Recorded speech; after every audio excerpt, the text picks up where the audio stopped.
नमस्कार साथियों, संस्कृति आईएएस के यूट्यूब चैनल पर आप सभी का स्वागत है। मैं हूं चंद्रशेखर। आज हम बात करने वाले हैं काला सागर अनाज पहल के बारे में। दरअसल काला सागर अनाज पहल से रूस अपने आप को बाहर निकलने के लिए घोषणा कर दिया है और ये कहा है कि जब तक उस पर से प्रतिबंध नहीं हटाए जाते तब तक वो इस पहल में शामिल नहीं होगा। यह पूरे विश्व के कुछ देशों के लिए बात किया जाए, हालांकि पूरे विश्व को प्रभावित करने वाली घटना है। इस संदर्भ में हम बात कर सकते हैं। तो आज के सेशन में हम बात करने वाले हैं कि काला सागर पहल क्या है और अगर रूस इससे वाकई में निकल जाता है जो उसने घोषित किया है तो उससे इस समझौते पर क्या प्रभाव होगा, विश्व के जो छोटे देश हैं जिन्हें खाद्यान्न की आवश्यकता है उन पर क्या प्रभाव होगा। तो चलिए आज के सेशन में इसी विषय पर बात करते हैं। आप इसे अंतर्राष्ट्रीय घटनाक्रम से जोड़ करके देख सकते हैं। यहाँ पर देखें, अंतर्राष्ट्रीय संबंध में आप भारत के संबंधों को भी जोड़ करके देख सकते हैं, क्योंकि भारत ने जो यूनाइटेड नेशन ने ये पहल किया था, उसकी मध्यस्थता में ये समझौता किया गया था, उसकी पहल को भारत ने समर्थन दिया है और ये समर्थन रूस के खिलाफ दिया गया है। तो क्या कुछ भारत और रूस के संबंधों पर प्रभाव हो सकते हैं, इसको हम समझेंगे। लेकिन आज के सेशन में सबसे पहले हम ये बात कर रहे हैं कि यह समझौता क्या है और रूस अगर इसे बाहर निकलता है तो क्या क्या प्रभाव हो सकते हैं, क्या क्या समस्याएं हो सकती हैं। तो यहाँ पर देखें क्या है काला सागर अनाज पहल और ये जो प्रकाशित हुआ है इसको देखिए। इंडिया सपोर्ट्स यूएन अर्थात यूनाइटेड नेशन ने जो एफर्ट किया था, United Nation efforts in continuing Black Sea grain initiative. यहाँ पर ग्रेन की बात की जा रही है अर्थात अनाज की बात की जा रही है। जो इनिशिएटिव लिया गया था, यह इनिशिएटिव 2022 में ही लिया गया था और इसको लेने की आवश्यकता क्यों पड़ी, इन्हीं सब बातों को यहाँ पर हम देख रहे हैं। ये देखिए, भारत काला सागर अनाज पहल को जारी रखने के लिए संयुक्त राष्ट्र के पहल को या उनके प्रयासों को समर्थन दिया है। ये समर्थन रूस के खिलाफ दिया गया है। यूनाइटेड नेशन का ये मैप है। अब इसी से संबंधित कुछ बातों को एक बार आप मैप में देख लें और मैप के माध्यम से हम समझ लेते हैं कि क्या क्या बातें यहाँ पर हुई थी। अगर आप लोग लगातार अपडेट रहे हैं तो उस अपडेट को ध्यान में रख करके यहाँ पर सोचिए। ये आपको दिखाई दे रहा है, ये पूरा रूस है, ये आपको यूक्रेन दिखाई दे रहा है, ये ब्लैक सी है।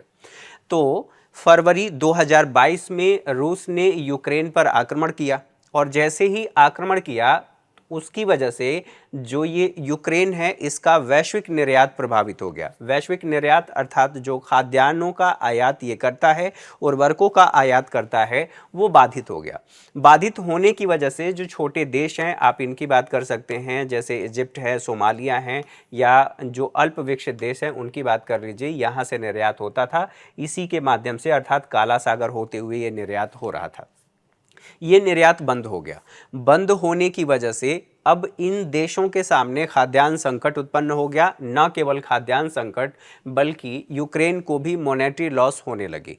इसी बात को ध्यान में रखते हुए और कुछ देशों की मांग को ध्यान में रखते हुए यूनाइटेड नेशन ने एक पहल किया और उस पहल के माध्यम से तुर्की, जिसे तुर्की भी कहते हैं, तुर्की के इस्तांबुल में एक समझौता हुआ और उस समझौते के आधार पर यह निर्धारित हुआ कि इस समझौते में रूस भी होगा, यूक्रेन भी होगा, तुर्की भी होगा और यूनाइटेड नेशन भी है। उसके कुछ प्रतिनिधि मिलकर के ये समझौते किए और समझौते के माध्यम से ये कहा गया कि जो निर्यात हो रहा है खाद्यान्नों का वो बाधित नहीं होगा। और साथ ही साथ ये भी कहा गया कि यूक्रेन अपने 3 पोर्ट के माध्यम से वैश्विक जो अनाज का निर्यात करता है वो निर्यात करता रहेगा, क्योंकि अनाज के उत्पादन में जो वस्तुएं यहाँ से निर्यात की जाती है उसके उत्पादन में यूक्रेन की महत्वपूर्ण भूमिका है। अर्थात जो निर्यातक हैं उन निर्यातकों में, सबसे बड़े निर्यातकों में यूक्रेन भी शामिल है। इस बात को लेकर के जो रूस है वो भी सहमत हुआ कि ये कार्य जारी रहना चाहिए, देशों पर प्रभाव नहीं होना चाहिए। इस बात को लेकर के समझौता हो गया। 2022 में समझौता हो गया। समझौता 120 दिनों के लिए हुआ। फिर आगे चलते चलते यहाँ पर एक समस्या आई।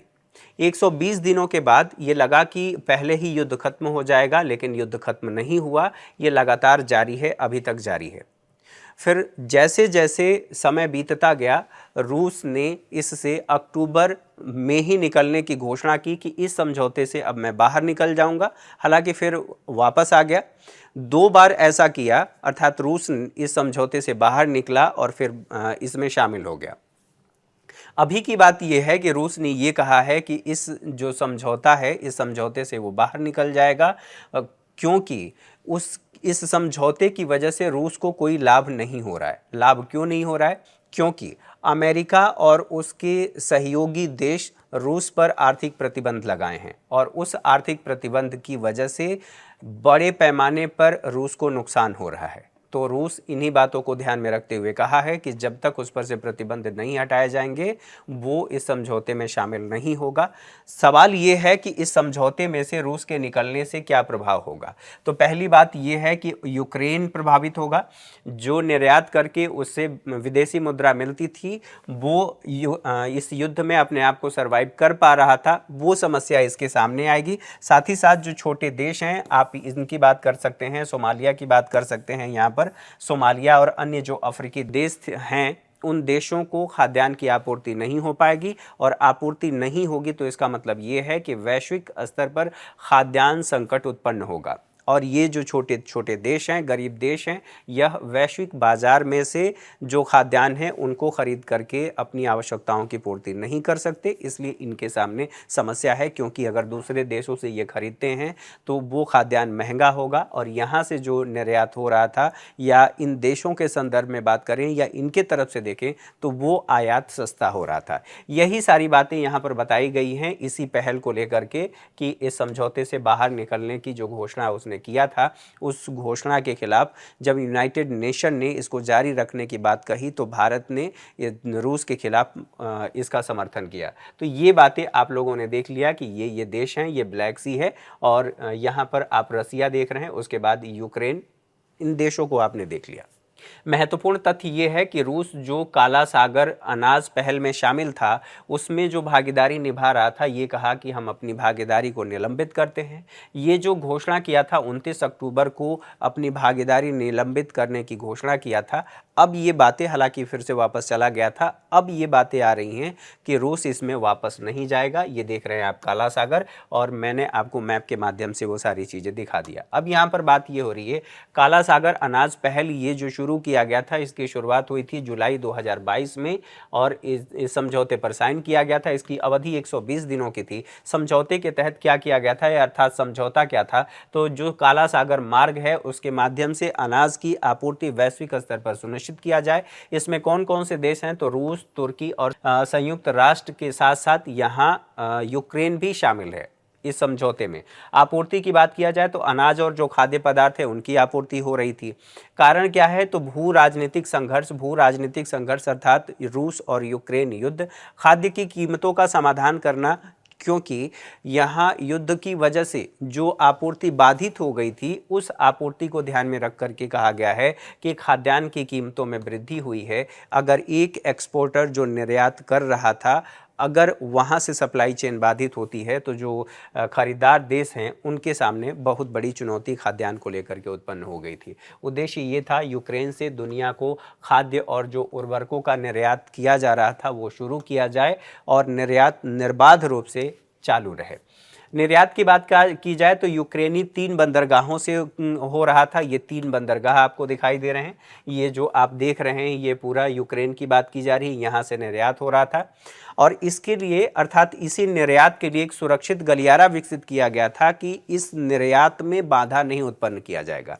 अब निर्यात के लिए यह भी कहा गया था कि जो जहाजें यहाँ से, अर्थात काला सागर में, आप जो काला सागर देख रहे हैं, इधर से पहले खाली जहाज यहाँ जाएंगी और यूक्रेन के जो 3 पोर्ट हैं वहाँ पर जाएंगी, और पहले उनकी तलाशी होगी, और फिर जब वहाँ से ये माल लोड करके, अर्थात खाद्यान्न लोड करके वापस आएंगी एक्सपोर्ट करने के लिए, अन्य देशों में डिलीवरी करने के लिए, तो फिर से यहाँ पर जांच होगी, और ये जो संयुक्त दल है वो उसकी जांच करेगा, जो इस्तांबुल में इन सभी देशों को मिला करके, जो यूनाइटेड नेशन है उसकी अध्यक्षता में मिला करके मध्यस्थता सुरक्षितता में मिला करके बनाया गया था।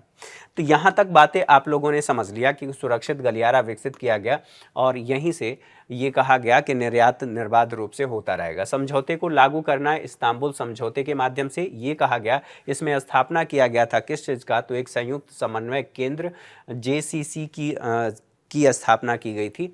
इसमें जो शामिल प्रतिनिधि हैं तुर्की, रूस और तुर्की, जिसे तुर्की कहा जाता है, यूक्रेन और संयुक्त राष्ट्र।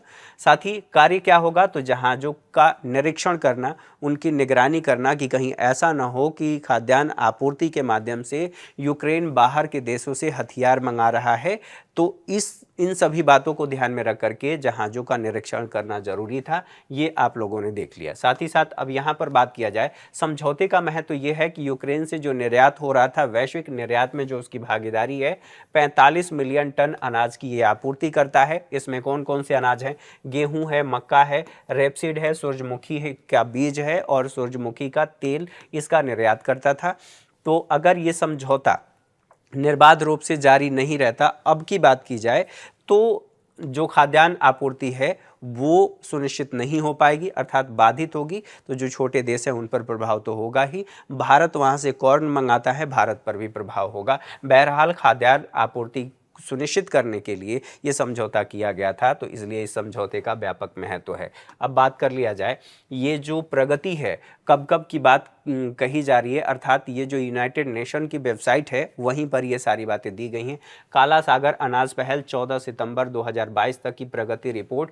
भौगोलिक वितरण की बात करें तो 27% निम्न और निम्नतर मध्य आय वाले देशों को किया जा रहा था, जैसे मिस्र को 9%, ईरान और भारत को 4-4%, बांग्लादेश और केन्या की बात करें, सूडान की बात करें तो 2-2% का निर्यात किया जा रहा था। जिबूती, लेबनान, सोमालिया और यमन यहाँ पर 1-1%। यहाँ पर देखेंगे 47% उच्च आय वाले देशों के लिए, स्पेन को 16%, इटली को 8%, यहाँ नीदरलैंड को 7%, कोरिया गणराज्य को 5%। इजराइल की बात करें, इजराइल और रोमानिया यहाँ पर 3-3%, जर्मनी को 2%, फ्रांस और ग्रीस, आयरलैंड, इनको 1-1% निर्यात किया जा रहा था। यहाँ पर 26% ऊपरी मध्य आय वाले देशों के लिए बात किया जाए तो तुर्की को 18%, जिसे तुर्की कहा जाता है, चीन को 7%, बुल्गारिया को, इत्यादि इत्यादि।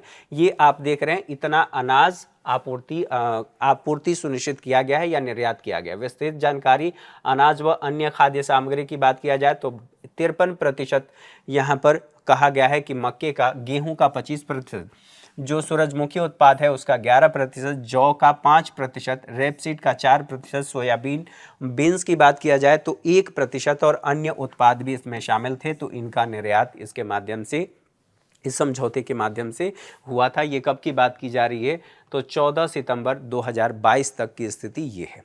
अब इसी से संबंधित कुछ और बातों को देखें तो काला सागर की बंदरगाहों तक यूक्रेन की पहुंच इससे सुनिश्चित हो पा रही थी। साथ ही साथ जो मध्य पूर्व और उत्तरी अफ्रीका के देश हैं, उन देशों के साथ इसका संपर्क बना हुआ था। अब ऐसी स्थिति में जब इसे निकल जाएगा तो इस समझौते पर प्रभाव पड़ना स्वाभाविक है। यहाँ पर कहा जा रहा है vital importance of the Black Sea grain initiative. इसकी वजह से आप देखेंगे इन देशों को इतना प्रतिशत ये एक्सपोर्ट हो रहा था। ये पूरा आंकड़ा दिया गया है। यह 3 अगस्त 2022 से लेकर के जुलाई 2016 तक की स्थिति को ये बता रहा है। ये आप लोगों ने देख लिया। साथ ही साथ यहाँ पर बात किया जाए ये कितना भागीदारी निभाते हैं दोनों देश, अर्थात यूक्रेन और रसिया की बात करें तो वीट से लेकर के सभी जो उत्पाद हैं उनके बारे में बताया गया कि कितना कितना प्रतिशत इनकी भागीदारी है वैश्विक स्तर पे। यहाँ पर देखें यूक्रेन की 9%, यहाँ पर 18%, यहाँ पर 11 है, यहाँ पर 12 है। तो किसी किसी उत्पाद में इसकी भागीदारी अधिक है तो किसी किसी उत्पाद में यूक्रेन की भागीदारी अधिक है। इन बातों को ध्यान रखने के साथ साथ यहाँ पर देखें ग्रेन जो बताया जा रहा है किन किन देशों को ये निर्यात होता है, वर्ल्ड वाइड बताया गया है। यहाँ पर चाइना के लिए 7.96 मिलियन, यहाँ भारत में भी निर्यात किया जाता है या भारत की तरफ से आयात किया जा रहा है। आप ये देख रहे हैं जो अफ्रीका है, अफ्रीकी देशों को भी निर्यात किया जाता है। इधर स्पेन को देख रहे हैं, टर्की को देख रहे हैं, मतलब विश्व के लगभग देशों में इसका निर्यात हो रहा था। साथ ही साथ यहाँ पर देख लिया जाए सोमालिया को, अर्थात टोटल कितना हो रहा है, किस देश को कितना हो रहा है, तो सोमालिया भी, केन्या भी, सूडान भी है, इसमें टर्की भी है, अफगानिस्तान की बात कर लिया जाए, यहाँ पर जिबूती है, इथोपिया है, इन सभी देशों को निर्यात हो रहा था लगातार। कॉर्न की बात किया जाए तो यहाँ पर सनफ्लावर की बात कर लें, लगभग सभी जो उत्पाद हैं उनको हम लोगों ने पहले भी बात कर लिया, देख लिया, उन्हीं को यहाँ पर इस पिक्चर के माध्यम से बताया जा रहा है कि कहाँ कहाँ पर कितना क्या निर्यात हो रहा है। इसी से संबंधित बातों को समझने के साथ साथ आई होप आप लोगों ने इससे संबंधित जो तकनीकी पक्ष हैं उन सभी पक्षों को समझा। भारत ने सहयोग किया है रूस के खिलाफ, यूनाइटेड नेशन का सहयोग किया है, तो हमारे संबंधों पर कितना प्रभाव होगा अभी कहना मुश्किल है, लेकिन इन छोटी छोटी बातों से, चूँकि भारत चाहता है कि शांतिपूर्ण समाधान हो, इन छोटी छोटी बातों से दोनों देशों के संबंध प्रगाढ़ हैं, उन पर कोई प्रभाव नहीं होगा। तो आज के सेशन में मेरे साथ इतना ही, अगली क्लास में हमारी मुलाकात होगी, तब तक के लिए नमस्कार, ढेर सारी शुभकामनाएं। Thank you for watching.